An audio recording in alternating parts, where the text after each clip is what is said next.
Let's move on. Let's talk about France for a moment.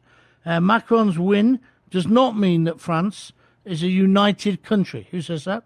Well, Douglas Murray, Associate Director of the Henry Jackson Society, is arguing in a very interesting piece in The Sun today that ignoring the tensions and divisions which have fueled Marine Le Pen's support will make her even more popular next time round, i.e., that's only round one. And I'm delighted to say that Douglas has found the time to talk to us today about his piece. Good morning or good afternoon to you, Douglas, in London. Very good to be with you again, John. Yeah.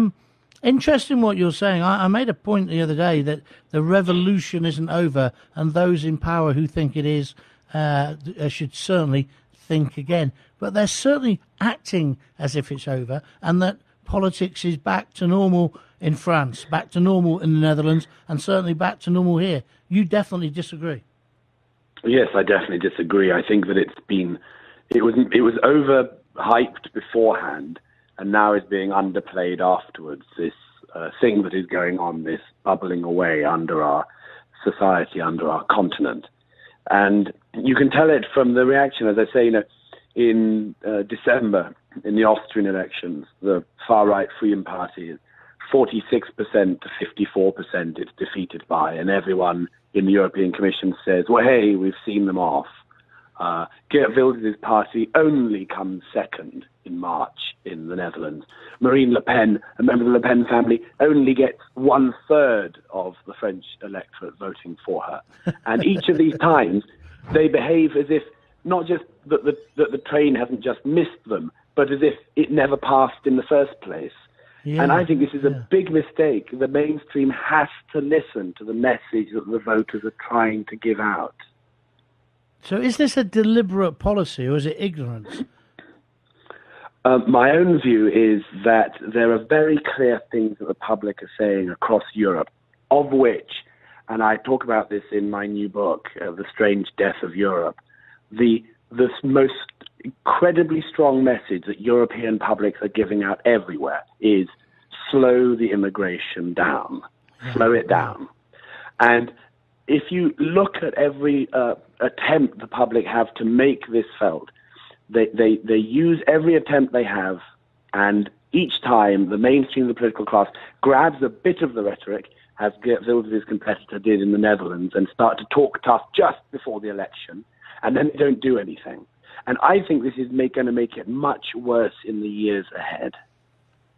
So they know there's this pent-up frustration, as I say, so they're ignoring it, are they? Or are they trying to convince us it's not there? Well, there was a very interesting, I wrote about this in my piece in The Sun today. Yesterday I was speaking at a conference, and the speaker before me, rather grandly, was Tony Blair. And in his remarks, Blair was asked about the immigration issue. And he said, he kept talking about a matter of public perception. And I went on straight after Blair, and I said, it's not that we, the publics in Europe, have got a perception problem. It's not as if we're wearing the wrong contact lenses, and that if the political class gave us the right bifocals or whatever, it would all be fine. It's that we live in the reality and see the reality, and we're trying to ask the politicians to act on the changing facts we see all around us across Europe. And each time, people like Tony Blair, who are, after all, responsible for the facts having changed so much in our societies, each time they say, we've got to address the public's perception. And it's not a perception problem. It's not a misperception. No. It's not just that we've not got good eyesight. No, I agree with you entirely, but how are we going to change that? Well, the obvious way to change it is for the political mainstream, Theresa May in the Conservative Party in the UK, Macron, if he could potentially do it in France, I have very little hope that he will, but that the political mainstream across the continent comes closer to the views of the people. At the end of my book, I give the example of the Donald Trump travel ban. Donald Trump proposed in January a temporary suspension of travel from 7 Muslim-majority countries into America. The next, of course, the entire world erupted in rage about how could anyone be so base or so terrible or so fascistic. Just shortly afterwards, a think tank in London, Chatham House, released a poll of the public's in 10 European countries, asking them the question, do you agree that there should be no more Muslim immigration into Europe? No more, zero.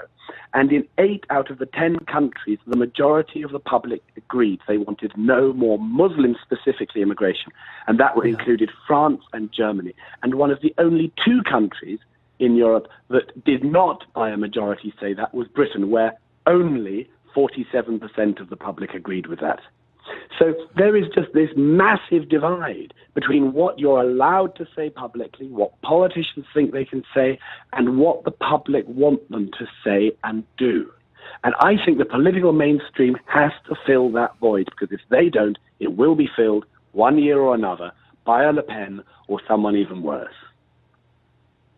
But they don't see it. They're not willing to do it. They think people like you are part of the problem, Douglas. Yes, they do. I mean, I'm well used to this. Like you, John, I always say it's the phenomenon of thinking that a person shouting fire is in fact an arsonist. But it's depressing because over here we're doing Route 66 and we're stopping at places and talking to ordinary Americans. And after a little bit of a warm-up, after about 60 seconds, they're straight into immigration and straight into jobs, and they're straight into Donald Trump and saying, we like him. And lots of people who say, oh, I never voted for him, or I've never voted before, I'm not a Republican, but I voted for Trump because at least he might bang heads together and get things done, and we've got to stop all these immigrants coming in. And you don't have to prompt them to say this, they just start saying it. And there's an anger there that no one's listening to them, Douglas. Well, Donald Trump is, obviously. It's the same story everywhere in the Western democracies at the moment. And as I say, the publics keep on being insulted. The American public keep on being insulted. As you must be racist if you voted for Trump. You must be racist if you voted for Brexit. You must be racist if you ever vote for anyone but, the legitimate mainstream person, and so on. And I don't think this is the case. I don't think the publics of the West are all racist. I think that we are trying to send a message. As I say, it's the same in America. It isn't, don't allow anyone more in. It's not, we hate all people of various skin colors. I mean, all of our societies are incredibly diverse these days. Everybody is saying, though, just slow it down, because we cannot cope with the change at this pace and remain cohesive societies. And I think that the people should be listened to, and the public have a right to be represented by their politicians. But they're not going to listen, are they? They're arrogant. They think they've got it right. They all went to the same kind of universities, had the same kind of people teaching them, so they've got this view of the world that actually, it's a shame we have to let ordinary people vote, isn't it? Because they make the wrong decisions. I mean, that's what Blair clearly thinks about Brexit. Because he's so deluded, he thinks he can change the decision. Yes. I have to put in one defence. I went to the same university as Mr. Blair, and I don't think the same thing as him. Yeah, but you're the exception. You're the exception that proves the rule. There are people out there like that, but the majority, there's a group think in politics, isn't it? Whether it's common purpose or whatever, but there's a group thing. And these people have also now got all the top positions in the police, in the social services, in education, in universities, in medicine. But that happened. That was a process. That took years. Yeah. Those people got into those positions over years. And if they could do that and come so far away from the will of the people, there is no reason why the political mainstream cannot shift again and represent the people on these sort of issues, and that over time it can change around again. Let's hope so. Douglas, what's your book called again? Because I'm sure a lot of people will want to buy it. It's called The Strange Death of Europe, on immigration, identity and Islam, and it's available in all good bookshops in the UK and also via Amazon. Brilliant. Nice talking to you, Douglas. Thank you for taking the time.